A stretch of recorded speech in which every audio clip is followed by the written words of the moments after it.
எழுத்தோடு ஒரு ஆயுதத்தை அவரின் மொழியினால் சுவைக்க பா. விஜய் அவர்களை அன்புடன் அழைக்கின்றோம்.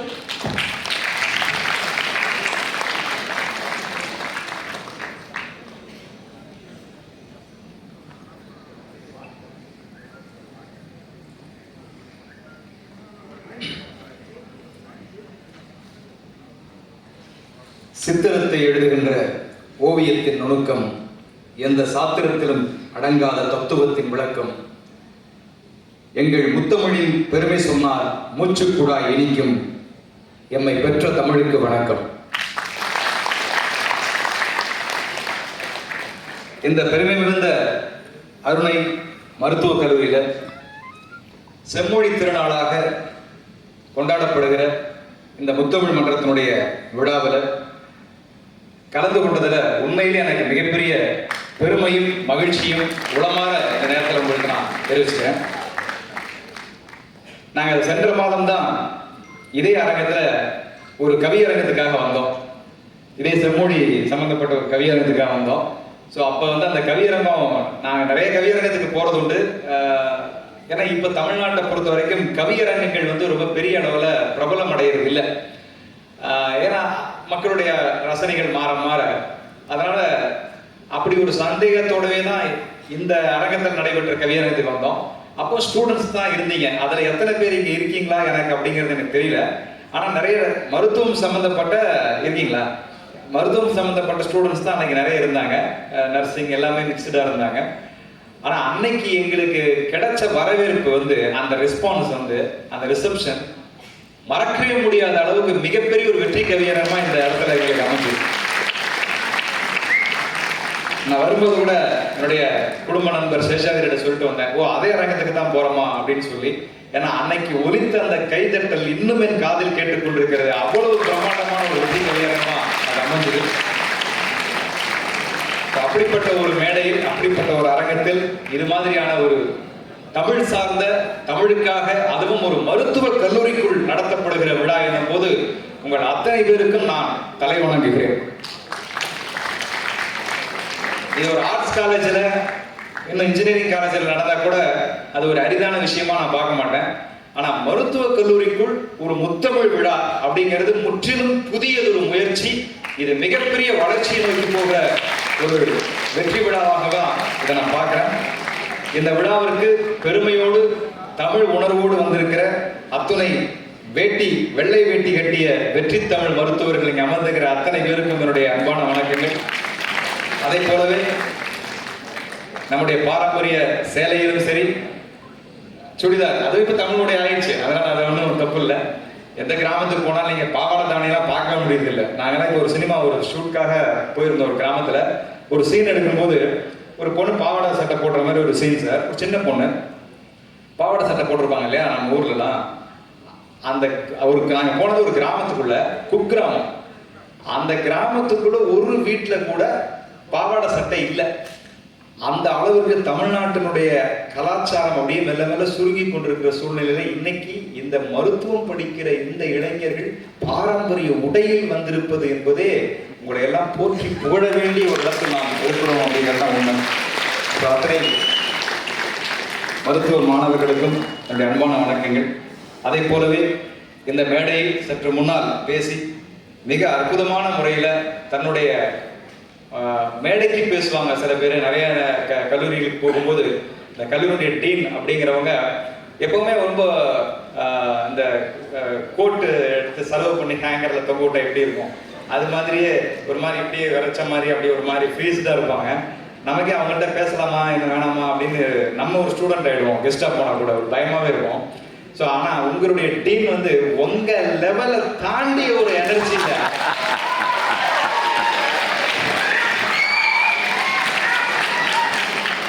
உண்மையிலே நான் ஃபர்ஸ்ட் டைம் இப்படி ஒரு யூத்ஃபுல்லான ஒரு டீமை நான் இப்போதான்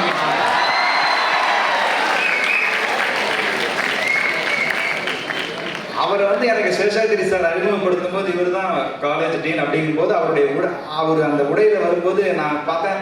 உங்களுக்கு தெரியுமான்னு தெரியல, முன்னாள் சபாநாயகர் தமிழ் குடிமகன் அப்படின்னு ஒருத்தர் இருந்தார். நீங்க கூகுள் சர்ச் பண்ணீங்கன்னு தெரியும். அவர் மாதிரி இருந்தார். சாருக்கெல்லாம் தெரியும். தமிழ் குடிமகன், தமிழ் துறைக்கு அமைச்சராகவும் இருந்தார் அவர். ஸோ அவர் மாதிரி இருந்தாரு. என்ன தமிழ் குடிமகன் சார் மாதிரி ஒருத்தர் மருத்துவக் கல்லூரிக்கு டீனா இருக்காரு அப்படின்னு சொல்லி நான் ரொம்ப இதாக இருந்தேன். அப்புறம் அவருடைய உடை வந்து வேற மாதிரியே இருக்கும்னு நினைக்கிறேன். காலேஜ் வரும்போது ஒரு சில பேண்ட் ஷர்ட் அந்த மாதிரி தான் இருந்திருப்பார், கோட் ஷூட்ல கூட இருந்திருக்கலாம், எனக்கு தெரியல. இந்த தமிழ் விழாங்கிறதால ஒரு வேட்டி கட்டி துண்டு போட்டு இருந்தாரு. அப்புறம் அங்கிருந்து நாங்கள் இறங்கி மேடைக்கு வர்றது கூட ஒரு 20 தடவை ஒரு துண்டு ஸ்லிப் ஆயிடுச்சு. அப்புறம் எடுத்து போட்டு அந்த நினைச்சு இன்னும் 5 தடவை போட்டா எஜமான் ரஜினிகாந்த் மாதிரி எடுத்து அந்த லெவல்ல வந்து அவர் அவ்வளவு அந்த விழாவை கொடுக்குற முக்கியத்துவம், அவங்க இந்த நிகழ்வுக்கு கொடுக்குற முக்கியத்துவம் அதெல்லாம். அதை தாண்டி நான் இந்த நிகழ்வுக்குள்ள வரும்போது மாணவர்கள் ஒரு மாதிரி இறுக்கமா, நீங்கெல்லாம் உங்களுக்கு கூட நெருக்கமா இருப்பீங்க. ஆனா மேடை முன்னால எல்லாரும் அமரும் போது ஒரு இறுக்கமா இருந்தாங்க. இந்த இறுக்கத்தை எப்படி உடைக்கிறதுன்னு தெரியலையே அப்படின்னு. ஏன்னா பேசுறவங்க அந்த இறுக்கமா இருந்தால அது எனக்கு பேச வராது. ஏன்னா பெரிய பெரிய பேச்சாளர்கள் பேசிடுவாங்க. அவங்களை பொறுத்த வரைக்கும் ஆடியன்ஸ் என்ன ரியாக்ட் பண்றாங்கிற அவசியமே பெரிய பேச்சாளர்களுக்கு தேவையில்லை. அதான் பேச்சாளர்களுக்கு இருக்கிற பெரிய பிளஸ் பாயிண்ட். ஏன்னா இப்ப டிவியில எடுக்கிறவங்கன்னு வச்சுங்களேன், முன்னாள் ஆடியன்ஸ் இருக்கிறாங்க, கேமரா ஓடிட்டு இருக்கும், அவங்க பாட்டு பேசிட்டே இருப்பாங்க ஆடியன்ஸ் இருக்கிற மாதிரி நினைச்சிட்டு. ஆனா இப்ப எனக்கெல்லாம் வந்து எதிரில் இருக்கிறவங்களுடைய ரெஸ்பான்ஸ் நல்லா இருந்தா மட்டும்தான் வாயிலிருந்து வார்த்தையே வரும், இல்லைன்னா அப்படியே ஆஃப் ஆகி 10 நிமிஷத்துல போய் உட்காந்துடலாம்னு தோணும். அப்படி இருக்கும்போது சார் வந்து இங்க பேசி ஒரு கலகலப்பை ஏற்படுத்தி இந்த ஒட்டுமொத்த தமிழ் மன்றத்தையுமே ஒரு சுவாரஸ்யமான ஒரு சுறுசுறுப்பான மன்றமா மாத்தின ஒரு மிகப்பெரிய ஒரு எனர்ஜெட்டிக் பர்சனா அவங்க பார்க்குறேன். அதே மாதிரி சார் நீங்க நிறைய என்னோட பாட்டு கேட்கணும் சார். நீங்க இப்பதான் நான் வரேங்கிறதுனால நீங்க விக்கிபீடியால போய் பார்த்துருக்கீங்க. அதனால ஸோ கருப்பு தானே பிடிச்ச பாட்டை பத்தி சொன்னீங்க, அதே மாதிரி ரொம்ப சந்தோஷம். ஸோ ஒவ்வொரு பூக்களுமே சொன்னீங்க. இன்னும் நல்ல நிறைய பாட்டுலாம் இருக்கு. ஒரு கூடை சன்லைட்னு ஒரு பாட்டு இருக்கு, கிளிமேன் சாரோன்னு ஒரு பாட்டு இருக்கு, அப்படின்னு ஒரு பாட்டு இருக்கு. ஸோ இப்படி நிறைய ஹிட்ஸ் இருக்கும். ஹிட்ஸ் மட்டும் இல்லை, நல்ல பாட்டு. இப்போ இன்னும் என்ன தோழா அப்படின்னு ஒரு பாட்டு நீங்க கண்டிப்பா கேட்கணும். அதை தாண்டி நான் சமீபத்தில் சென்றாண்டு இந்தியன் டூல எழுதின பாரா. ஸோ பாரா பாட்டு வந்து நம்ம உண்மையிலே நான் இது வரைக்கும் உங்களை போன்ற நல்ல அன்பான நெஞ்சங்கள் ரசிகர்களுடைய வாழ்த்துக்களோட என்னுடைய திரையுலகத்தில் என்னுடைய பயணம் கிட்டத்தட்ட 27 ஆண்டுகளை கடந்து 3000 பாடல்களை கடந்து போயிட்டு. ஸோ சமீபத்தில் நான் இங்கே தான் ஃபர்ஸ்ட் அந்த நியூஸை சொல்கிறேன். ஏன்னா இங்கே யாரும் பத்திரிகையாளர்கள் இல்லை அப்படிங்கிறதால அந்த நியூஸ் சொல்கிறேன். ஸோ இப்போதான் ரீசெண்டாக ஜனநாயகன் படத்தில் ஒரு முக்கியமான ஒரு பாடல்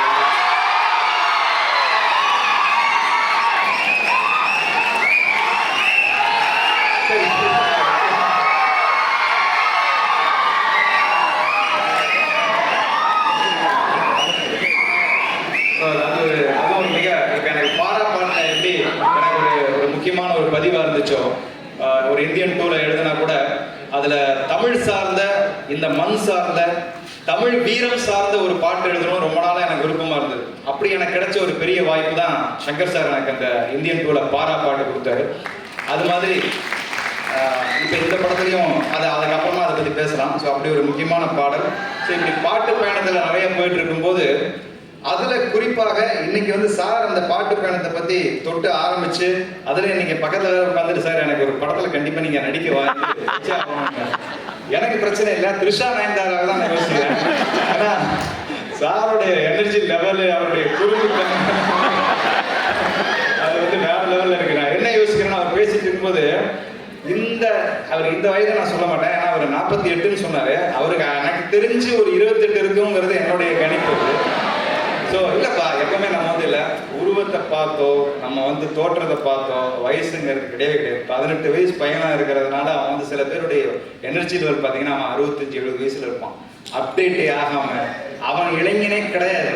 என்னை கேட்டால் தி பெஸ்ட் இளைஞன் இந்தியாவிலே இருந்து அப்துல் கலாம் அவர்கள் தான் தி பெஸ்ட் இளைஞனாக.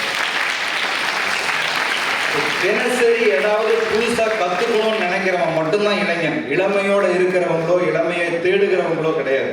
ஸோ அப்படி அவருக்குள்ள இப்பவும் பாருங்க, எனக்கு என்ன ஷாக்கிங்னா அவர் சாந்தி மேடத்தை மறக்காதது தப்பு இல்லை, வசந்தி மேடத்தை மறக்காம பாத்தீங்கன்னா.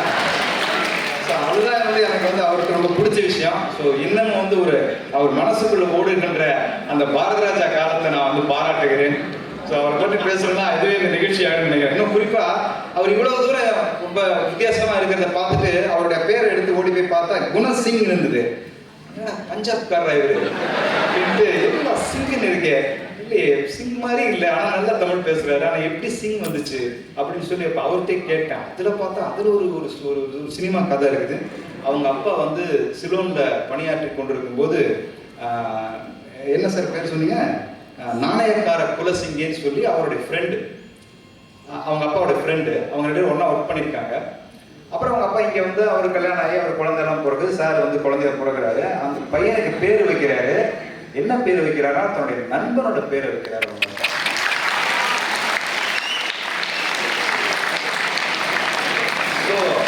அவர் பிறந்தப்ப அவருக்கான பேரு நாணயக்கார குலசிங்கே. அதுக்கப்புறம் கொஞ்ச நாள் மருவி அது வந்து ஸ்கூல் டேஸ்ல வந்து குலசிங்கம் அப்படின்னு ஆயிடுச்சு. குலசிங்கம்ங்கிறது மாதிரி குணசிங் தானே சார். ஸோ இப்படி வந்து ஒரு போற்ற வேண்டிய ஒரு கதை இருக்கு அப்படிங்கிறது எனக்கு ரொம்ப மகிழ்ச்சியா இருந்தது. அதை கேட்கும்போது ரொம்ப சந்தோஷம் சார். அதே மாதிரி நான் உங்களை பற்றி பேசுறதுல நிறைய மேடையில் இருக்கிறவங்களை மறந்துட்டேன். ஏன்னா அவ்வளோ இன்ஸ்பயர் பண்ணியிருக்கீங்க. ஸோ என்னையே எவ்வளோ இன்ஸ்பயர் பண்ணுறாரு, நீங்கள் ஸ்டூடெண்ட்ஸை எவ்வளோ இன்ஸ்பயர் பண்ணுவீங்கன்னு என்னால் நிச்சயம் புரிஞ்சுக்கிட்டு. ஸோ மேடையில் அமர்ந்திருக்கிற அத்தனை என்னுடைய அன்பான மருத்துவர்கள், பேராசிரியர்கள் மற்றும் எதிரே அமர்ந்திருக்கக்கூடிய பெரியோர்கள் எல்லோருக்கும் என்னுடைய அன்பான வணக்கங்களை தெரிவிச்சுக்கிறேன். அதே போல் குறிப்பாக நான் வரும்போது என்னிடம் சொன்னார் என்னுடைய குடும்ப நண்பரான சேஷாத்ரி, பேச்சருவி ஐயா கு சபரி அவர்களை பற்றி சொல்லி கொண்டு வந்தார். இங்கே நம்முடைய இந்த கல்லூரியினுடைய எம்டியாக டைரக்டராக இருக்கக்கூடிய கம்பன் அவர்களும் சரி, டாக்டர் கம்பன் அவர்களும் சரி, குமரன் அவர்களும் சரி, நம்ம சேஷாத்திரி போன்றவர்கள் எல்லாம் தமிழ் படித்த அவர்களுக்கு இந்த தமிழ் ஆர்வம் ஏற்படுவதற்கு காரணமாக இருந்த ஒரு அற்புதமான இலக்கிய பெருந்தகை திரு பேச்சருவி சபரி அவர்கள். அவர் நிறைய பேசுவார்னு நினைச்சேன், ஆனால் அடுத்து அவருக்கு ஒரு நிகழ்ச்சி இங்கே இருக்குன்னு நினைக்கிறேன். அதனால அடுத்து நீங்க அப்புறமா பேசுறேன்னு சொல்லிட்டீங்க. ரொம்ப சந்தோஷம் ஐயா உங்களை இந்த மேடையில. ஏன்னா இப்படிப்பட்ட நல்ல தமிழ் உள்ளங்கள் தமிழ் மண்ணில் இன்னும் தமிழை வளர்த்து கொண்டிருக்கிற காரணத்தால் தான் எங்களை போன்றவர்களெல்லாம் இன்னைக்கு தமிழை வைத்து வாழ்ந்து கொண்டிருக்கிறோம். அதனால நாங்கள் வாழ்வதற்கே உங்களை மாதிரியா இருக்கிறவங்க செய்கிற தமிழ் தொண்டு தான் எங்களுக்கு பெரிய உந்து சக்தியா இருக்கு. ஸோ ஐயா அவர்களுக்கும் மற்றும் நான் இந்த விழாவுக்கு வருவதற்கு காரணமாக இருந்த என்னுடைய 20 ஆண்டு கால நண்பரான திரு சேஷாத்திரி அவர்களுக்கும் என்னுடைய நெஞ்சார்ந்த வணக்கங்களையும் நன்றிகளையும் தெரிவிச்சுக்கிறேன். ஸோ இந்த மருத்துவக் கல்லூரி வரும்போது நான் என்ன யோசிச்சுட்டு வந்தேன்னா, பொதுவாக எப்பவுமே தமிழுக்கும் மருத்துவத்துக்கும் சம்மந்தம் இல்லாத மாதிரி இருக்கும். ஆனால் தமிழுக்கும் மருத்துவத்துக்கும் ரொம்ப நெருங்கிய தொடர்பு இருக்கு நண்பர்கள். என்ன அப்படின்னா, உங்களுக்கு தெரிஞ்சிருக்கும், ரொம்ப சிம்பிள் இலக்கியம் தான். உயிரும் மெய்யும் சேர்ந்தாதான் அது இலக்கியம். உயிரெழுத்தும் மெய்யெழுத்தும் சேர்ந்தாதான் அது இலக்கியம். இதுக்கு ரொம்ப அது தமிழ் படிக்கணும்னு அவசியம் இல்லை.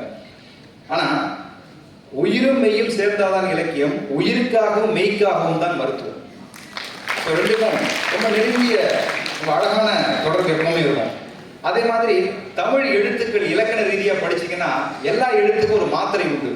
குரலுக்கு ஒரு மாத்திரை, நெடிலுக்கு 2 மாத்திரை, அரை மாத்திரை, இப்படின்னு எங்களுக்கு வந்து அந்த மாத்திரைகள் சொல்லி தருவாங்க. பாடல் ஏற்றும் போது இலக்கண ரீதியா வெண்பாக்கள் எழுதும்போது நாங்கள் அதை படிப்போம். ஸோ தமிழ் எழுத்துக்களுக்கு மாத்திரை உண்டு, மாத்திரையால் தான் மருத்துவம் உண்டு. ஸோ தமிழுக்கும் மருத்துவத்துக்கும் இடையில மாத்திரை தொடர்பும் சங்க இலக்கியத்திலிருந்து காலத்திலிருந்து இருக்கு. அதே மாதிரி நான் அடிக்கடி சொல்ற விஷயம், இப்போ என்னுடைய கையெழுத்தெல்லாம் பார்த்தீங்கன்னா இப்படிதான் இருக்கும். உலகத்தில் யாராலையும் படிக்க முடியாது. ஸோ எழுத்தாளரின் கையெழுத்தும் மருத்துவனின் கையெழுத்தும் உலகத்தில் எவனையும் படிக்க முடியாது. நான் இது வரைக்கும் எனக்கு டாக்டர் பிரிஸ்கிரிப்ஷனை நான் படித்து எனக்கு வந்து ஒரு மாத்திரம் புரிஞ்சது கிடையாது. அது அந்த மெடிக்கல் ஷாப்ல இருக்கிறவங்க மட்டும்தான் அவங்க என்ன எழுதிக்காங்கன்னு தெரியும். ஸோ அப்படி கையெழுத்து ஒரே மாதிரியா இருக்கும். ரெண்டாவது, திரைத்துறையில் இருக்கிறவங்களுக்கும் உங்களுக்கும் எங்க மாதிரி இருக்கிறவங்களுக்கும் என்ன ஒரு பெரிய நெருங்கிய தொடர்புனா, எங்களுடைய படைப்பின் தீர்ப்பை எழுதுறதும் தேட்டர் தான். அது வந்து சினிமா தேட்டர். நீங்க ஒருத்த வாழ்க்கையின் தீர்ப்பை எழுதுறதும் தேட்டர் தான். அது ஆபரேஷன் தேட்டர்.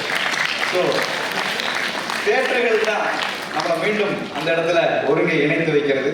ஸோ அப்படிப்பட்ட ஒரு அற்புதமான தமிழுக்கும் மருத்துவத்துக்கும் இருக்கக்கூடிய ஒரு அழகான தொடர்புல இன்னைக்கு இந்த மருத்துவ கல்லூரியில் நடைபெறுகிற ஒரு பிரமாதமான ஒரு விழாவில் தமிழை பற்றி பேசக்கூடிய ஒரு பெரிய வாய்ப்பு, ஒரு பெரிய பாக்கியத்தை தமிழ் எனக்கு வழங்கியிருக்கு அப்படின்னு நான் சொல்லுவேன். சமீபத்தில் நண்பர்களே, நான் வந்து ஒரு வெளிநாடு சுற்றுப்பயணம் போனேன், லண்டன் போனேன். அப்போ உண்மையிலே நடந்த சம்பவம். அப்போ பிரிட்டிஷ் ஏர்வேஸ் ஃப்ளைட்டில் போயிட்டு இருக்கும்போது என் பக்கத்தில் ஒரு ஸ்டூடெண்ட் உட்காந்துருந்தா. அப்படி அப்போ அவர்கிட்ட பேசிட்டு இருக்கும்போது பிரிட்டிஷ் ஏர்வேஸில் சென்னையிலேருந்து கிளம்புற விமானத்தில் தமிழ் அனௌன்ஸ்மெண்ட் பண்ணான், இங்கிலீஷில் சொல்லிட்டு. அதுக்கப்புறம் இப்போது இந்த விமானம் இன்னும் 10 நிமிடத்தில் லண்டன் மாநகரத்தை நோக்கி புறப்பட தயாராக இருக்கிறது அப்படின்னு தமிழ் அனௌன்ஸ் பண்ணான். சென்னையிலேருந்து கிளம்புற ஒரு நாளைக்கு 150 விமானம் கிளம்புது. ஹிந்தியில் அனௌன்ஸ்மெண்ட் பண்ணுறான், இங்கிலீஷ் அனௌன்ஸ்மெண்ட் பண்ணுறான், கோயம்புத்தூர்லயா, மதுரையிலயா, திருச்சிலையா எந்த தமிழ் மண்ணிலிருந்து ஒரு விமானம் புறப்பட்டாலும் தமிழ் அனௌன்ஸ்மெண்ட் கிடையவே கிடையாது. ஆனா நம்ம மண்ணை ஆட்சி பண்ண ஒருத்தருடைய அடையாளமான பிரிட்டிஷ் ஏர்வேஸ் விமானம் தமிழ்நாட்டில இருந்து கிளம்புற விமானத்துல தமிழ் அனௌன்ஸ்மெண்ட் பண்ணி இருந்து எல்லாரையும் கூப்பிட்டு போறான். ரொம்ப சந்தோஷமா இருந்தது. பரவாயில்லையே, தமிழ்ல வந்து பிரிட்டிஷ் ஏர்வேஸ்ல வந்து நமக்கு ஒரு பெருமை இருக்கும்ல, அப்படி இருக்கே அப்படின்னு வெளிப்படையா சொல்லிட்டேன். அப்ப என் பக்கத்துல ஸ்டூடெண்ட் வந்து ஒரு சின்ன பையன், அவர் வந்து சிரிச்சுட்டு, அவர் அங்கே வேலை பார்க்குறாரு ஐடியில் பெரிய, அதுக்கப்புறம் தெரிய வந்தது பேச ஏன்னா 10 மணி நேரம் ட்ராவலில். அப்போ அவர் சொன்னார், சார் எல்லாம் ஓகே சார், நீங்கள் தமிழ் பேசுவீங்க, ஆனால் எல்லாம் செல்ஃப் எஸ்டீம் சார் அப்படின்னா. செல்ஃப் எஸ்டீமா? எனக்கு உண்மையாக அந்த ஆங்கில வார்த்தைக்கு அப்போ டக்குன்னு அர்த்தம் தெரியல. கூகுள் எடுத்து சர்ச் பண்ணி என்ன செல்ஃப் எஸ்டீம்னா என்ன அப்படின்னா தன்னை பற்றி பேசிக்கொள்கிற ஒரு பழக்கம் அப்படின்னு அதில் இருந்துச்சு. எனக்கு ஒரு மாதிரி உறுத்தலாயிடுச்சு. என்ன செல்ஃப் எஸ்டீம் சொல்லிட்டு அப்படின்னா, சார் தமிழ்ங்கிறது ஒரு செல்ஃப் எஸ்டீம் தானே சார், அது என்ன சார் தமிழ் ஓகே, அது ஒரு பெரிய லாங்குவேஜ், தொன்மையான லாங்குவேஜ், அதை இவ்வளோ பெருசாக பீத்திக்க வேண்டிய அவசியமே இல்லையா சார் அப்படின்னு. அப்படி என்ன சார் தமிழில் இருக்கு அப்படின்னா, இந்த ஒரு கேள்விதான் அந்த விமான பயணம் முழுக்க நடந்த ஒரு உரையாடலாக மாறிச்சு.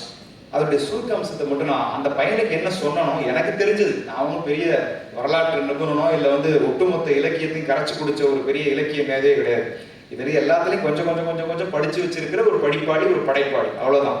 பட் எனக்கு தெரிஞ்ச அந்த கேள்வி உறுத்தலின் காரணமாக நான் அவனுக்கு சொன்ன பதில் மட்டும்தான். நான் அவனுக்கு சொன்னேன், நம்ம தமிழ் செல்ஃப் எஸ்டீம்னு சொல்லிட்டீங்க, ஆனால் உங்களுக்கு தெரிஞ்சுக்கணும், கிட்டத்தட்ட நம்ம எல்லாரும் இன்னைக்கு இந்தியன் அப்படின்னு பெருமைப்படுறோம். 100 வருடங்களாக ஆண்டுகளாகத்தான் நாம் இந்தியர்களாக இருக்கிறோம். 400 ஆண்டுகளாகத்தான் நாம் கிறிஸ்துவர்களாக இருக்கிறோம். 700 ஆண்டுகளாகத்தான் நாம் இஸ்லாமியர்களாக இருக்கிறோம். 300 ஆண்டுகளாகத்தான் நாம் இந்துக்களாக இருக்கிறோம். ஆனால் 6000 ஆண்டுகளாக பிஃபோர் கிரைஸ்ட் 4000 பிசி முதலே நாம் இந்த மண்ணில் தமிழர்களாக வாழ்ந்து கொண்டிருக்கிறோம்.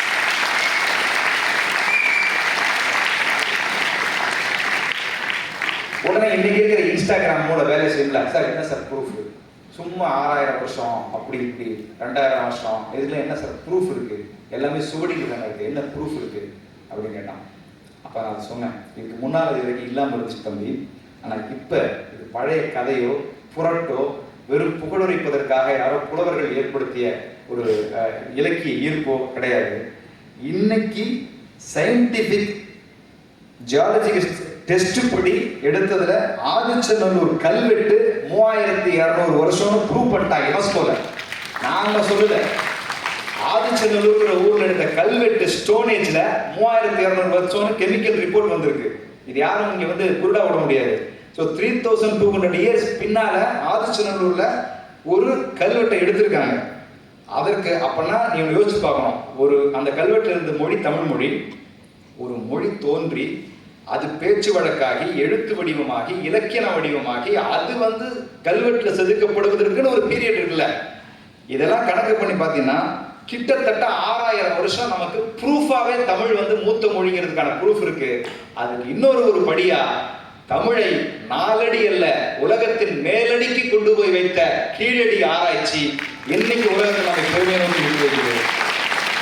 நண்பர்களே, நீங்க பல வெளிநாடுகளுக்கு சுற்றுலா போவீங்க, பல இடங்களுக்கு சுற்றுலா போவீங்க. தயவு செஞ்சு நம்ம தமிழ்நாட்டில் இருக்கிற ஏன்னா தமிழ் மன்றத்தினுடைய இந்த இடத்துல அதை பதிவு செய்யணும்னு ஆசைப்படுறேன். தயவு செஞ்சு நீங்க ஒரு முறையாவது உங்க ஃபேமிலி குடும்பத்தாரோட கீழடிக்கு மட்டும் ஒரு தடவை சுற்றுலா போய் பார்த்து வாங்க, நீங்க வரணும். ஏன்னா இங்க இருக்கிற அவ்வளவு பேருக்கு தமிழ் ஒன்று இருக்கு. அதனால நான் சொல்றேன், வேற ஒரு ஸ்டூடெண்ட் இருந்தா நான் இந்த மாதிரி பேசவே மாட்டேன். ஏதோ எனக்கு தெரிஞ்ச வாட்ஸ்அப்ல வந்து ஒரு 4 ஃபன் ஜோக்கை சொல்லிட்டு அவன் சிரிக்க வச்சுட்டு ஃப்ரெண்ட்ஷிப் பத்தி சொன்னா ஒரு 4 பேர் சரி கை தட்டுவாங்க. அதை சொல்லிட்டு காதலை பத்தி பேசினா ஒரு 10 பேர் கை தட்டுவாங்க. இதை சொல்லிட்டு வந்தம்மா வாங்கின காசை வாங்க நம்ம போயிட்டே இருக்கலாமான்னு போயிட்டே இருக்கேன். பட் நான் இந்த இடத்துல அந்த நோக்கம் எனக்கு கிடையாது.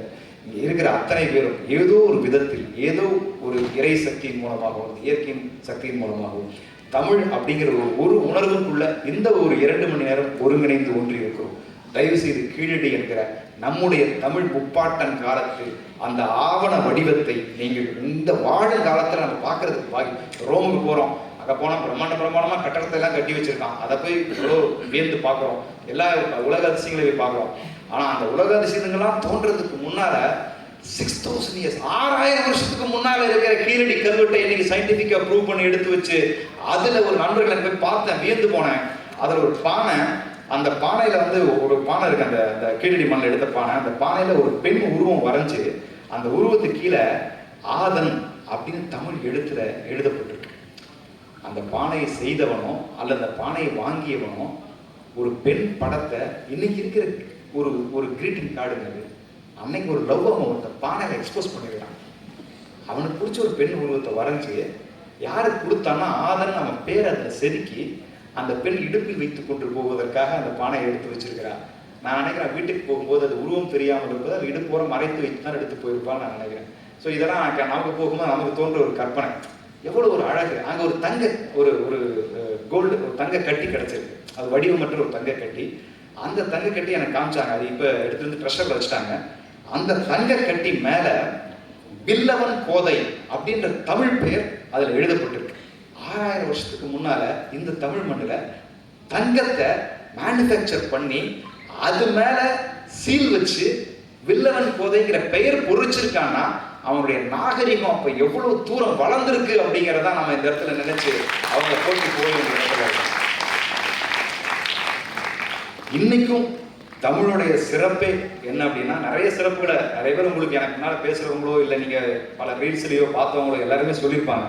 ஆனா எல்லாத்தையும் விட நான் வந்து தமிழினுடைய மிகப்பெரிய சிறப்பா ஒரு கவிஞராக உணர்வது என்ன அப்படின்னா உலகில் எவ்வளவோ மொழிகள் இருக்கு, எவ்வளவோ எழுத்துக்கள் இருக்கு.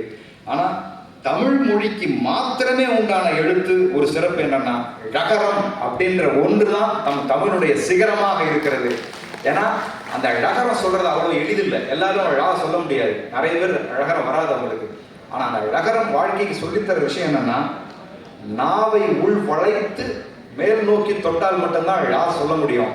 அந்த ழகரம் சொல்றது என்ன விளக்கத்தை சொல்லுதுன்னா நாவை உள் அடக்கு வாழ்க்கை மேல் உயர். இதுதான் அந்த ழகரம் ஒவ்வொரு மனிதனுக்கும். அதனாலதான் நண்பர்களே இன்னைக்கு நாசால இன்னைக்கு அவ்வளவு பெரிய விண்வெளி மையம் நாசால அங்க நம்முடைய நடராஜர் சிலையை வந்து நாசாவுடைய அரங்க வாசல்ல வச்சிருக்கிறது மட்டும். ஏன்னா ஒரு அணு ஒரு ஆட்டம்குள்ள அந்த ஆட்டம்குள்ள எப்படி இருக்குங்கிற டெஃபினிஷன் இருக்கு இல்லையா, அதை எக்ஸ்பெரிமெண்ட் அதை வந்து வெளிப்படுத்துறதுக்கு அவனுக்கு ஒரு வடிவம் தேவைப்பட்டு. ஸோ எல்லா இடத்தையும் தேடி பார்த்தாங்க. ஃபைனலா ஆட்டம்குள்ள இருக்கிற அந்த அதிர்வுற அந்த வைப் அந்த பார்ட்டிக்கிள் நடராஜருடைய வடிவம் தான் அப்படின்னு நான் சொல்ல பொய்யெல்லாம் கிடையாது. கும்பகோணத்திலிருந்து கிட்டத்தட்ட 40 உயரத்திற்கு ஒரு நடராஜர் சிலை உருவாக்கப்பட்டு ஐம்பொன்ல உருவாக்கப்பட்டு நாசாவுடைய வரவேற்பு ரிசப்ஷன்ல மிகப்பெரிய நடராஜர் சிலை இருக்கு. அதே நாசா இருந்து செவ்வாய் கிரகத்துக்கு விண்வெளிக்கு போகும்போது 17 மொழிகள்ல வரவேற்புரை ரெக்கார்ட் பண்ணி அனுப்பிச்சாங்க. அந்த 17 மொழிகள்ல ஒரு மொழி தமிழ் மொழியை செய்துதான்.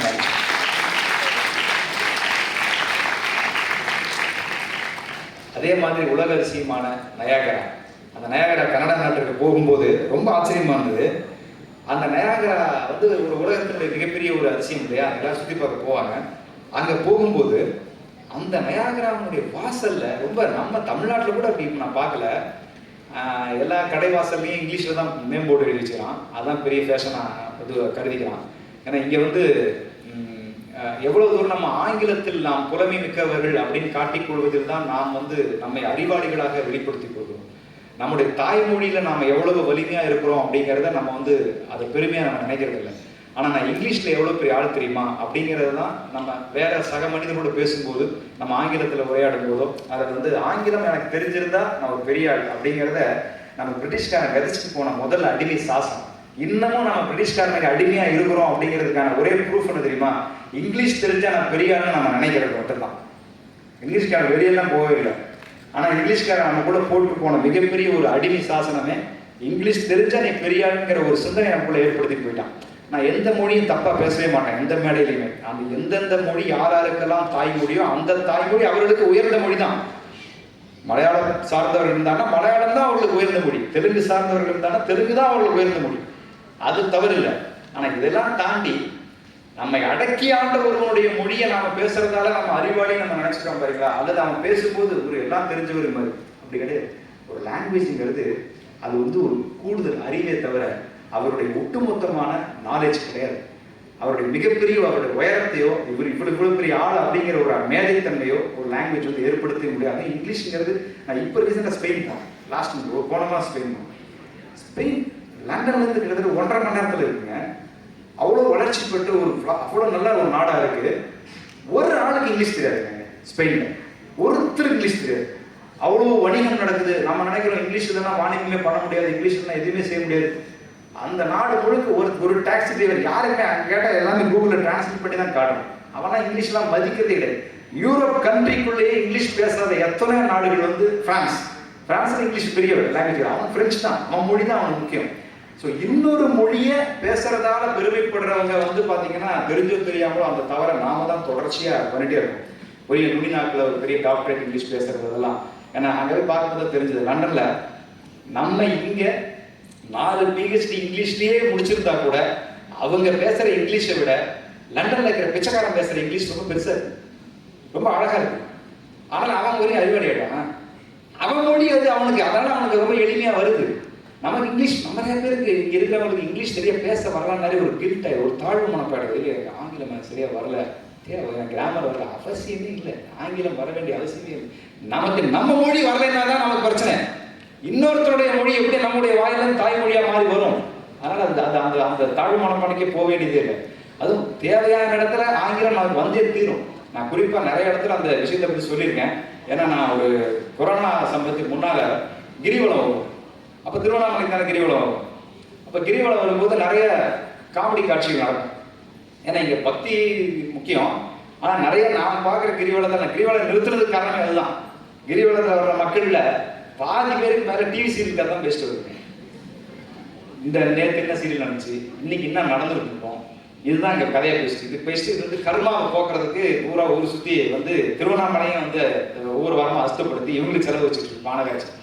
ஸோ அப்படி இருக்கும்போது அந்த கிரிவல பாதையில் போயிட்டு இருக்கும்போது ஒரு இடத்துல ஒரு ஹோட்டல், அந்த இடத்துல ரொம்ப பசிச்சுன்னு சொல்லி ஒரு 11 மணி இருக்கும். நானே நண்பர்களை போய் சாப்பிட உட்காந்தா அவன் மீல்ஸ் தான் வச்சுருக்கான் அந்த டைமில். அப்போ ஃபுல் சாப்பாடு என்ன பண்ணுறது சொல்ல சாப்பிட்லாம் அப்படின்னு சரி பயங்கர பசி வேறு நடந்துட்டோம் 7 கிலோமீட்டர். சாப்பிட ஆரம்பித்தோம். பார்த்தா எங்கள் எதிரில் ஒரு ஃபாரினர் 2 பேர் வந்து உட்காந்தாங்க. என் திருவண்ணாமலை நிறைய ஃபாரினர்ஸ் இருப்பாங்க. அவங்க 2 பேர் உட்காந்தாங்க. அவங்க புதுசாக வந்தவங்க கொடுக்கும். அவங்க இப்படி எங்களை பார்த்தாங்க, அவங்களுக்கு என்ன சாப்பாடு ஆர்டர் பண்ணுன்னு தெரியல. ஸோ நாங்கள் மீல்ஸ் வச்சுருந்தோம். அவன் சார் ஒரு பரிமாறவர் கூப்பிட்டு அதே எங்களுக்கு கூட அப்படின்னு. ஸோ அவங்களுக்கும் அதே போட்டாங்க. ஸோ அதே சாப்பிட்றாங்க. இப்போ நாங்கள் என்னெல்லாம் செய்கிறோமோ அதெல்லாம் அவரும் செய்கிறார். ஏன்னா அவருக்கு சாம்பார், ரசம், குழம்பு இவ்வளோ வெரைட்டிஸ்லாம் எங்கே, அவங்க ஒரே ஒரு பண்ணு அவ்வளோதானே.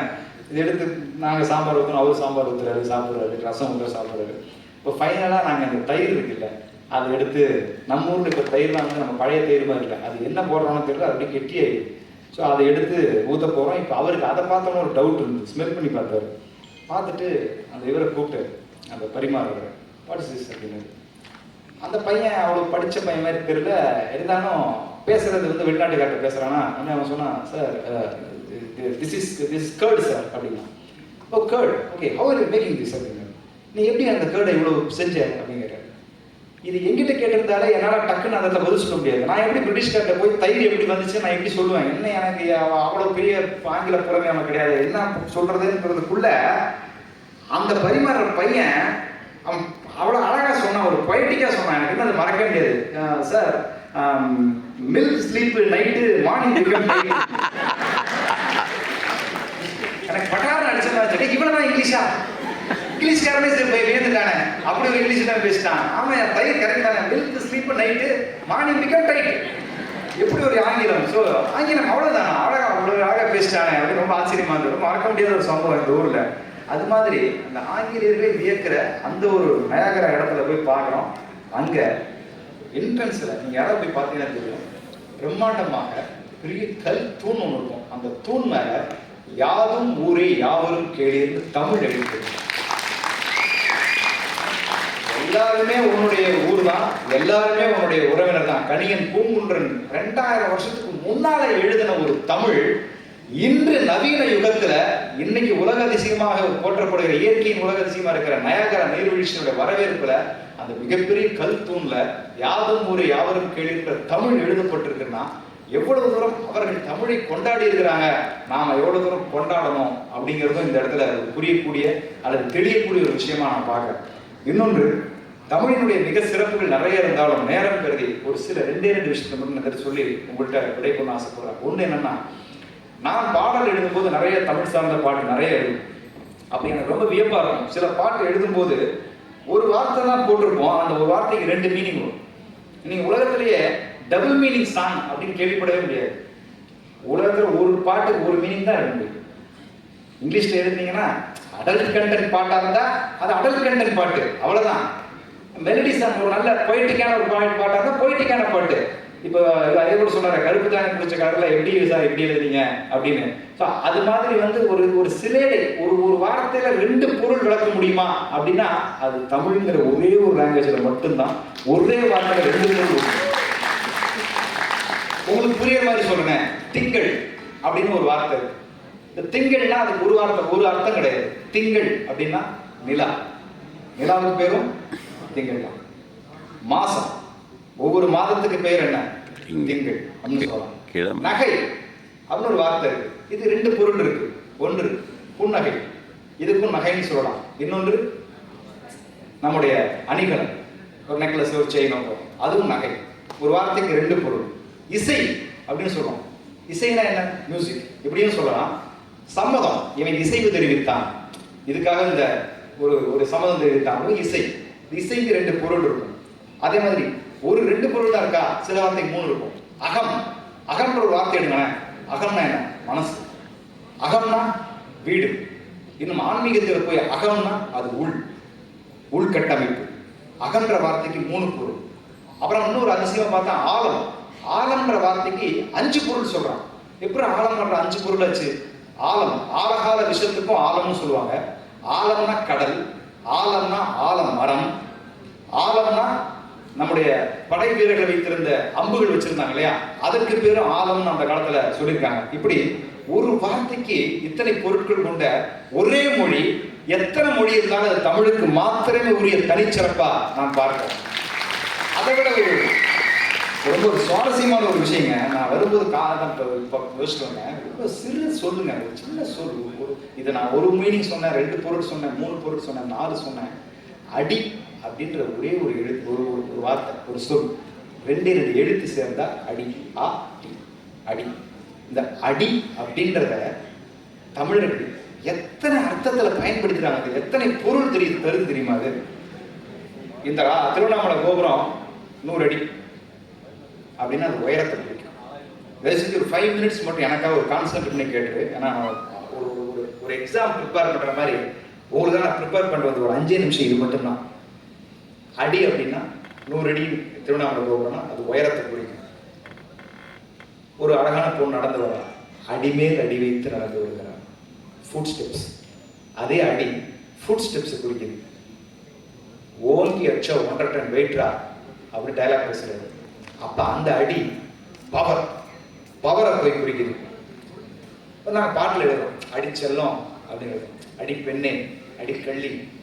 அப்ப அங்க ஒரு பெண்ணுக்கான அடைமொழியா அந்த அடின்ற வார்த்தை அங்க மாறுது. அட்ரா மேளத்தை கல்யாணத்துக்கு சொல்றாங்க. அப்ப அங்க அந்த அடி பீட் அந்த இடத்துல அது மாறும். திருக்குறள் எத்தனை அடி? 2 அடி. முதல் அடி, 2ஆம் அடி.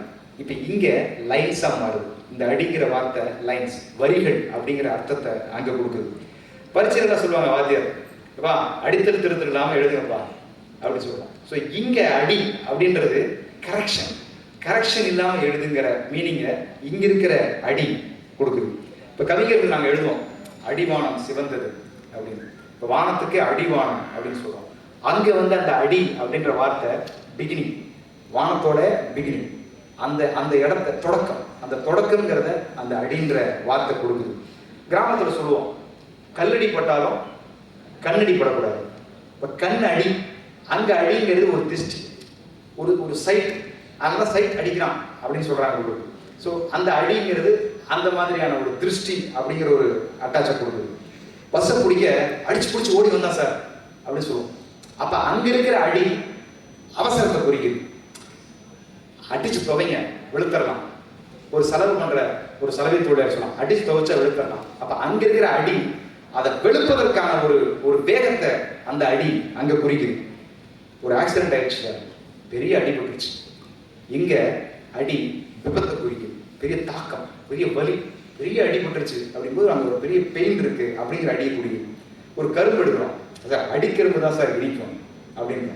அப்ப அங்க இருக்கிற அடி கரும்புடைய வேறு பகுதி, அதுல கீழே இருக்கிற வேறு பகுதி நல்லா இருக்குங்கிறத இங்க இருக்கிற அடிங்கிற வார்த்தை குறிக்குது.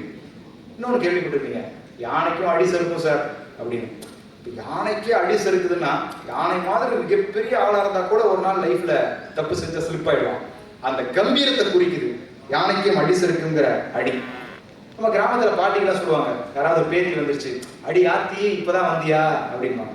இங்க அடி ஒரு வியப்பு, ஒரு பாசம், ஒரு ஆச்சரியத்தை இந்த அடி குறிக்குது. எங்க இலக்கணத்துல அடிக்கு வேற பொருளா இருக்கு. குரல் அடி, நாலடி, நுழைவடி அப்படின்னு ஒரு 4 வகையான ஒரு இலக்கணமா சொல்லுவோம். ஸோ தமிழ்ல அடிங்கிறது இலக்கண ரீதியான ஒரு வார்த்தையாகவும் மாறுது. இன்னொன்னு, ஒரு சாதாரண ஒருத்தர் பெரிய ஆளாயிட்டாரு சார், ஒரு அடிமட்டத்திலிருந்து மேல வந்தவர் சார் அப்படிங்கிறோம். ஸோ பிகினிங் ஸ்டேஜில் இருந்து, பேசிக்ல இருந்து ஒரு மேல வந்தவர் அப்படிங்கிற அர்த்தத்தை அங்க இருக்கிற அடிங்கிறது பிடிக்கும். ஒரு ஒரு எனிமி சொல்லுவான், ஒரு எதிரி, உன்னை அடியோட அழிச்சிருவான்டா அப்படிம்பான். அப்ப அவன் என்ன சொல்றான்னா, உன்னை ஒட்டு மொத்தமா, உன்னை முழுசா உன்னை ஃபினிஷ் பண்ணிடுவேன் அப்படிங்கிறான். ஸோ அங்க முழுமை அப்படிங்கிற ஒரு அர்த்தத்தை அந்த அடி அப்படிங்கிறது பிடிக்குது. இன்னொன்னு, ஒரு மலைக்கு அடியில போங்க சார், சிவன் கோயில் வரும் அப்படின்னு ஒரு வழி சொல்லுவோம். இங்க மலைக்கு அடியிலங்கிறது டெப்த்து. அந்த டெப்த்தை குறிக்கிறதுக்காக இங்க அந்த அடின்ற வார்த்தையை யூஸ் பண்றோம். நேற்று மழை அடி அடின்னு அடிச்சதுங்க அப்படிம்போம். இங்க அடிங்கிறது ஹெவி ரெயின்ஃபால், அதை சொல்றதுக்கு அந்த அடிங்கிற வார்த்தை மாறி வருது. ஒரு அனிருத் ஒரு ரீசெண்டா சாங் போட்டாரு, அடி பின்டாப்ல. இப்ப இங்க வேற பாராட்டுறதுக்கான ஒரு வார்த்தையா அந்த அடிங்கிற வார்த்தை மாறுது. இப்ப சமீபமா ஏதாவது ஒரு பார்ல போன கூட, செமையா தண்ணி அடிக்கிறான் சார், அடிங்கிறது குடிக்கிறதா மாறுது. இவன் தம் அடிக்காத நாளே இல்லை சார், அடிங்கிறது பிடித்தலா மாறுது, புகைப்பிடித்தலா மாறுது. தோனி அச்சாரு பார் சார், சிக்ஸரு வேற லெவல். இங்க அடி ஸ்ட்ரைக்கா மாறுது. ஒரே ஒரு அடி எத்தனை இடத்துல எத்தனை பொருட்களை, நான் இது வரைக்கும் சொன்னது 30 பொருள் சொல்லியிருக்கேன். 2 எழுத்து வார்த்தை 30 பொருள் இருக்குதுன்னா அது உலகத்திலேயே, எனக்கு தெரிஞ்சல உலகத்திலேயே ஒரு 2 எழுத்து வார்த்தை 30 அர்த்தத்தை வாழ்க்கையில கொடுக்குதுன்னா அது ஒரே மொழி, நம்முடைய உலகின் மூத்த மொழி தமிழ் மொழியாக மாற்றமாக இருக்கு. இலக்கியம் அவ்வளவு அழகானதுங்க. உங்களுக்கு நான், ஏன்னா நீங்க மருத்துவம் படிக்கிறவங்க, நிறைய உங்க புக்கு பார்த்தாலே எனக்கே பயமா இருக்கு. இப்படிலாம் படிச்சு இதெல்லாம் முடிச்சு 5 வருஷம். நான் முதல்ல பாராட்டணும்னு நினைச்ச விஷயமே வேற. ஆரம்பத்துல ஒரு 2 பேர் சேர்ந்து ஒரு நடனம் ஆடினாங்க. அதற்கப்புறம் வந்து ஒரு கரகாட்டம் 2 பேர் ஆடினாங்க. அதுக்கப்புறம் ஒரு பெண் வந்து ஒரு வீணை வச்சிட்டாங்க. ஸோ இது எல்லாமே மிக சிறப்பாக இருந்துச்சு அப்படிங்கிறத நான் தெரிவிச்சுக்கிறேன். அதுல வந்து கரகாட்டம் ஆடும் போது அவங்க கரகம் கொஞ்சம் சாஞ்சுது, அதனால அவங்க கொஞ்சம் கில்ட் ஆனாங்க. அவங்க பேலன்ஸ் பண்ணணும்னு சொல்லி தடுமாறினாங்க. வீணை வாசிக்கும் போது அந்த ஒயர் அறுந்து போச்சு, அதனால அவங்களுக்கு ஸ்லிப் ஆச்சு, சுதி மாறிச்சு. இதெல்லாம் மேட்ரு விஷயமே கிடையாது. நீங்க எல்லாருமே மெடிக்கல் மருத்துவம் அப்படிங்கிற ஒரு மிகப்பெரிய கடலுக்குள்ள வாழ்க்கையில என்ன நடக்குதுன்னே தெரியாத ஒரு இருட்ட அறைக்குள்ள அடைச்சு பறிச்சு ஒரு படிக்க வச்சு.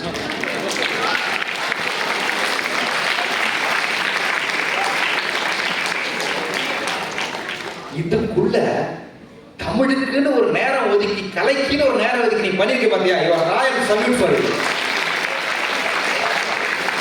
ராஜ வணக்கங்கள் நண்பர்களே. அத்தனை பேருக்கு எங்களுடைய அன்பான, என்னுடைய நேசிப்பான வணக்கங்கள். ஏன்னா எனக்கு தெரியும் உங்களுடைய படிப்போட ப்ரெஷர், ஸ்ட்ரெஸ் லெவல் எனக்கு தெரியும். எத்தனை பேர் வெளியில என்னென்ன மாதிரி ஆகிட்டு இருக்காங்க, டாக்டர்ஸ் படிச்சுட்டு இருக்காங்க.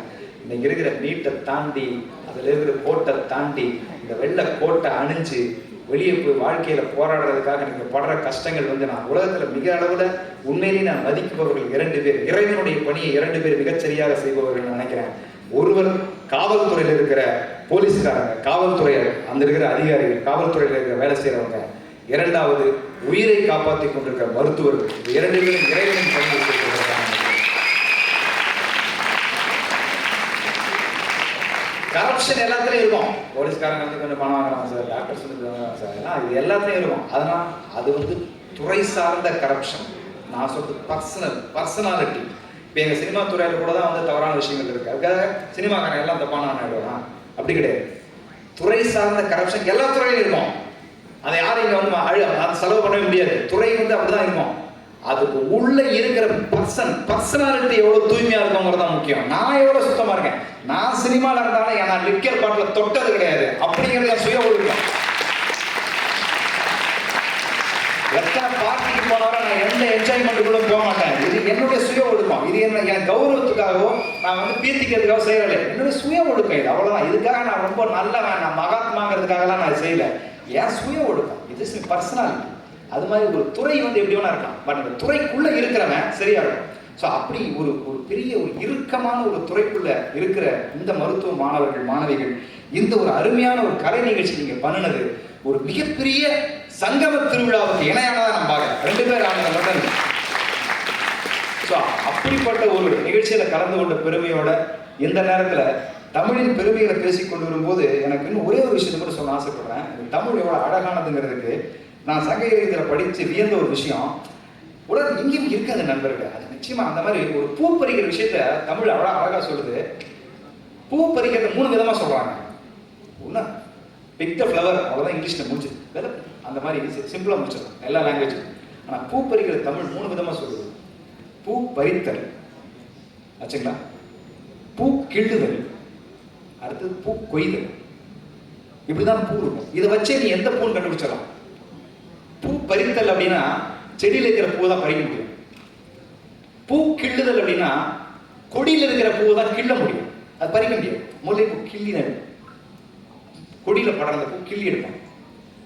பூ கொய்தல், மரத்திலிருந்து கொய்து எடுக்க முடியும். நீ செய்யற செயலை வச்சு அது என்ன பூன்னு டிஃபைன் பண்ணான். பூ பறித்தல், பூ கிள்ளுதல், பூ கொய்தல். நீங்க கல்யாண பத்திரிகை எத்தனை பேர் அவளை விட்டு கவனிச்சிருக்கீங்கன்னு தெரியல. தமிழ் சார்ந்த பத்திரிகை, அந்த பத்திரிகையில பாருங்க நிறைய வடசொல் இப்பெல்லாம் கலந்து போடுறது ரொம்ப நாகரிகம் ஆயிடுச்சு. என்னுடைய ஜேஷ்ட குமாரனுக்கும் என்னுடைய விஜேஷ்ட புத்திரிக்கும் அப்படி அடிச்சுக்குமாங்க. எனக்கு இது வரைக்கும் என்ன ஜேஷ்ட குமாரன் விஜேஷ்ட புத்திரிக்கை அர்த்தம் எனக்கு இது வரைக்கும் புரியவே இல்லை. ரொம்ப அழகான தமிழ் பத்திரிகை எடுத்து நீங்க படிச்சீங்கன்னா அதுல 3 விதமா எழுதியிருப்பாங்க. நீங்க அதை வச்சு அந்த வீட்டுடைய தலைமுறையை தெரிஞ்சுக்கலாம். ஒரு பத்திரிகை போட்டிருக்கோம், திருவளர் செல்வன் மாப்பிள்ளை பேர் அப்படின்னா, திருவளர் செல்வன்னா இவங்க வீட்டுல இன்னும் அடுத்து கல்யாணம் நடக்க போற பையன் இருக்கான், பொண்ணு இருக்கான்னு அர்த்தம். திருவளர் செல்வன், அடுத்த கல்யாணம் அவங்க வீட்டுல நடக்க போகுது.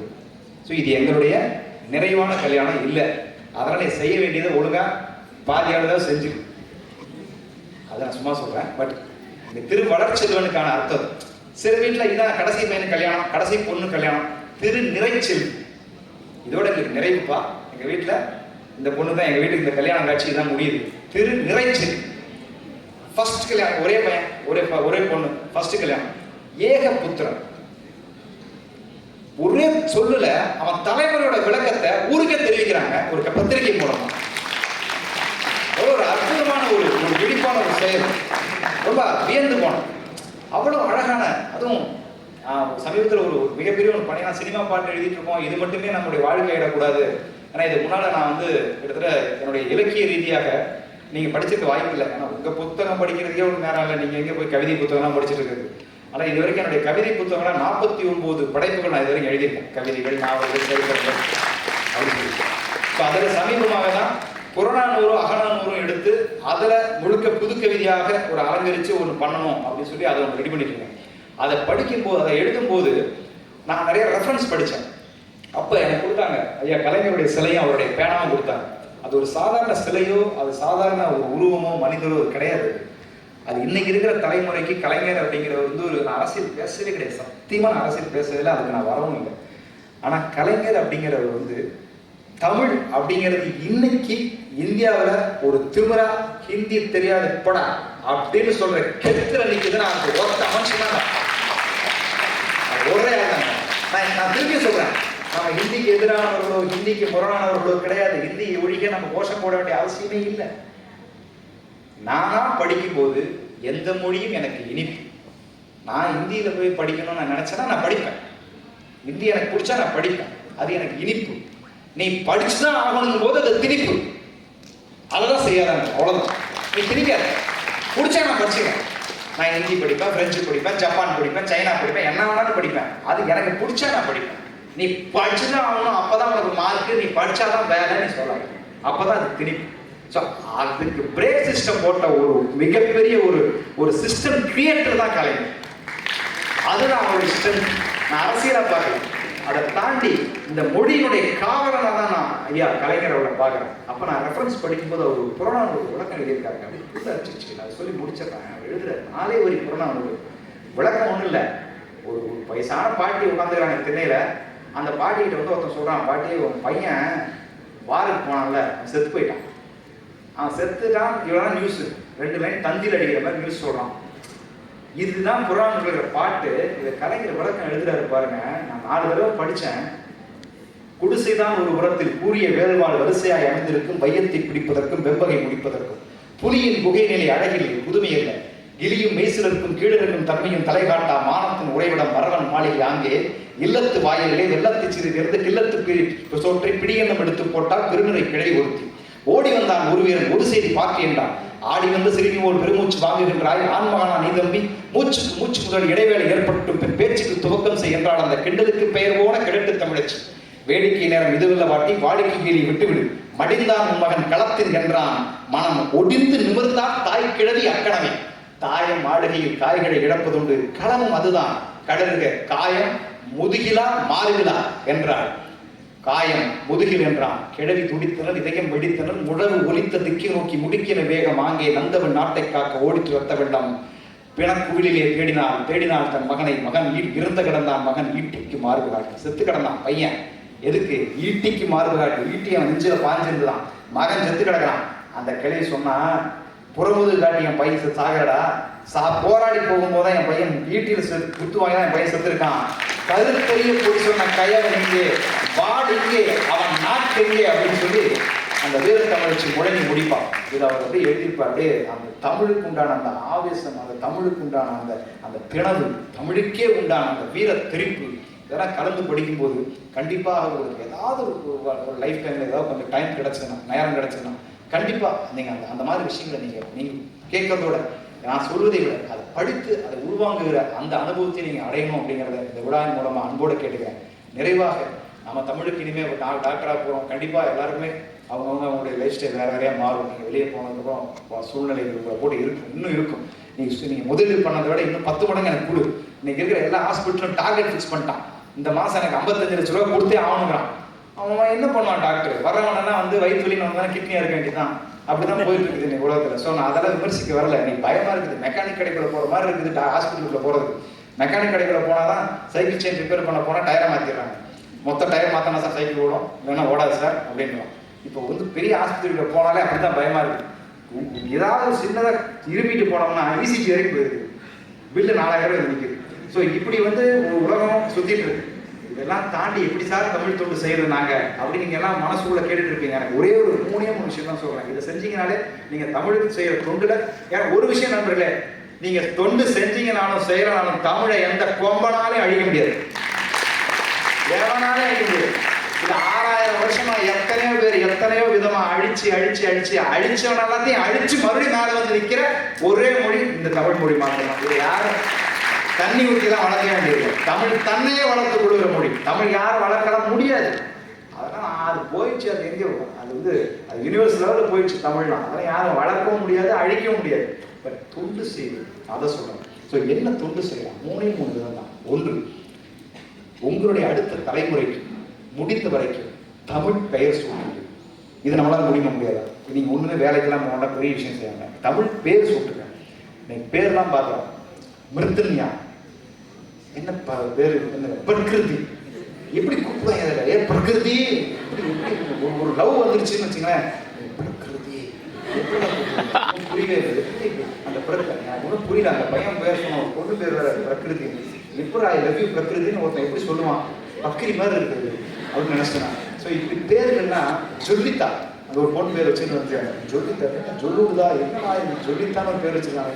எவ்வளவு அழகான தமிழ் பெயர்களாக இருக்குது. அதெல்லாம் விட்டுட்டு ஸோ முடிந்தவரை தமிழில் பெயர் சூட்டுங்க. 2வது நான் இங்கே வைக்கிற ஒரே ஒரு கோரிக்கை என்னன்னா, முடிந்தவரை ஒன்றா தமிழை கொள்ளாமல் இருக்கணும், இல்லைன்னா இங்கிலீஷை கொள்ளாமல் இருக்கணும். 2ஐயும் கலந்து பேசுகிறத தவிர்த்துருக்கு. அந்த மொழியும் நல்லா இருக்கணும். நம்ம இங்கிலீஷும் பார்க்கணும்ல. நம்ம பேசுகிற எல்லா ஒரு வார்த்தையில் நான் வந்து பஸ்ஸுக்கு போயிட்டு இருந்தேன், டிக்கெட் கிடைக்கல. அங்கே வந்து அடுத்து சினிமா தியேட்டருக்குள்ளே போனேன், ஷோ ஃபுல்லாகிடுச்சு. ஒரு வார்த்தைக்குள்ள 4 இங்கிலீஷ் வார்த்தை இருக்கும். ஒரு சொற்றொடருக்குள்ள 4 இங்கிலீஷ் வார்த்தை. இப்படி தான் நம்ம பேச ஆரம்பிச்சிட்டோம் யங்ஸ்டர். இதுதான் நமக்கு வந்து அது மாடர்னாக நமக்கு தெரியுது, நாகரீகமாக தெரியுது. தூய்மையான தமிழை பேசுனா கிரிஞ்சுன்னு. என்ன கிரிஞ்சடைங்க? தைரியமாக சொல்லு. தூய்மையான தமிழில் பேசுகிறவன் கிரிஞ்சுன்னா இப்படி மிக்ஸ் பண்ணி பேசுறவன் பிரிஞ்ச். பிரிஞ்சுனா என்ன, ஹாஸ்டல்ல இருக்கிறவங்க கண்டிப்பா தெரியும். நேரத்து வெஜிடபிள் பிரியாணி செஞ்சுட்டு மிச்சமானது எல்லாத்தையும் போது செய்யறது பேர் தான் பிரிஞ்ச். இதுதான் இதோட வித்தியாசம். அப்படி கிரிஞ்சு நம்மளை சொன்னா அவன் பிரிஞ்சு. ஸோ நம்மளால முடிந்த வரைக்கும் தூய தமிழை பேசுவோம். இது ரெண்டாவதா நான் வைக்கிற கோரிக்கை. மூணாவதா ஒண்ணு என்னன்னா, அப்படி உங்களுக்கு தெரிய தப்பி தவறி யாராவது தூய்மையான தமிழை பேசினா அவனை கிரிஞ்சுன்னு சொல்லாம இருங்க. இது மூணாவதா நீங்க செய்யற தொண்டு. ஸோ இதுவே இந்த 3 தொண்டுகளை நீங்க வாழ்க்கையில செய்ய முடிஞ்சதுன்னா அதுவே இங்க இருக்கக்கூடிய அத்தனை மருத்துவர்களும் தமிழுக்கு செய்கிற மிகப்பெரிய தலைமையான தொண்டாக இந்த தமிழ் சமூகம் உங்களை கொண்டாடி கொண்டே இருக்குங்கிறத மட்டும் எந்த விதமான மாற்றமும் இல்லை. அப்படிப்பட்ட ஒரு உயிரோட்டமான ஒரு மொழிக்கு இன்னைக்கு உங்க எல்லாருடைய ஒத்துழைப்போடையும் ஒரு சிறப்பான ஒரு விழா எடுக்கப்பட்டிருக்கு, ஒரு துவக்கம் செய்யப்பட்டிருக்கு. இதற்கு காரணமான உங்களுடைய மாணவ செக்ரட்டரி அவர் விக்னேஸ்வர் பேரு. ஸோ அவருக்கும் சரி, அவருடைய டீம், அவங்களுடைய எல்லா குழுவினரும் சரி, இந்த தொகுத்து வழங்கிய இந்த அன்பான குழந்தைங்க ரொம்ப பிரமாதமாக எழுதினீங்க. ஸோ அவங்க எல்லாருக்கும் நல்லா பேசியிருந்தீங்க. இதெல்லாம் எவ்வளவு தூரம் தயாரிப்பு இருக்குன்னு எனக்கு தெரியும். ஏன்னா நானும் உங்கள் இடத்துல தான் வந்திருக்கேன். ஸோ ஒரு கெஸ்ட் வராருன்னா அவரை பற்றி தெரிஞ்சு அவங்களுக்கு பேசி அதை ரிகர்சல் பண்ணி எவ்வளோ விஷயங்கள் இதுக்கு பின்னால் இருக்குது. ஸோ இந்த விழாவுக்காக பாடுபட்ட அவங்களுடைய பதட்டத்தை நான் பார்க்குறேன். முதல் குத்துவிளக்கு ஏற்றினதுலேருந்து அந்த குழந்தைங்கள்லாம் அதை சரியா பண்ணணும் அப்படின்னு சொல்லி ஒவ்வொருத்தர் கண்ணுக்குள்ளே இருந்த அந்த ஆர்வம், அந்த மகிழ்ச்சி, இந்த விழாவை நல்லா முன்னாடியே கொண்டு போகணுங்கிறதுக்காக. அதுவும் குறிப்பா என்னன்னா, நீராடங்கரோட பாடும்போது நான் பார்த்தேன், இங்க இருக்கிற 60% பேர் பாடுறீங்க. 60% பேர் இறைவனுடைய உதடுகள் நீராடங்களோட பாடலை முன்முடிச்சு. அது மிகப்பெரிய விஷயம். நிச்சயமா 100% மாறும் அப்படிங்கிறத மட்டும் என்னுடைய அன்பான வாழ்த்துக்களாகவும் சொல்லிக்கொண்டு, இந்த ஒரு பெரிய ஒரு நல்ல ஒரு விழாவில், தமிழ் விழாவில் கலந்து கொள்வதற்கு என்னை உங்களுடைய சார்பாக தேர்வு செய்தமைக்கும் என்னுடைய நெஞ்சார்ந்த நன்றியை தெரிவித்துக் கொண்டு, மீண்டும் ஒரு சிறப்பான விழாவில் ஒரு மகிழ்ச்சியான பொழுது வாழ்வில் நிச்சயமாக நாம் சந்திப்போம். வெல்க தமிழ், வாழ்க தமிழ். நன்றி, வணக்கம். மனமார்ந்த நன்றிகள். நம்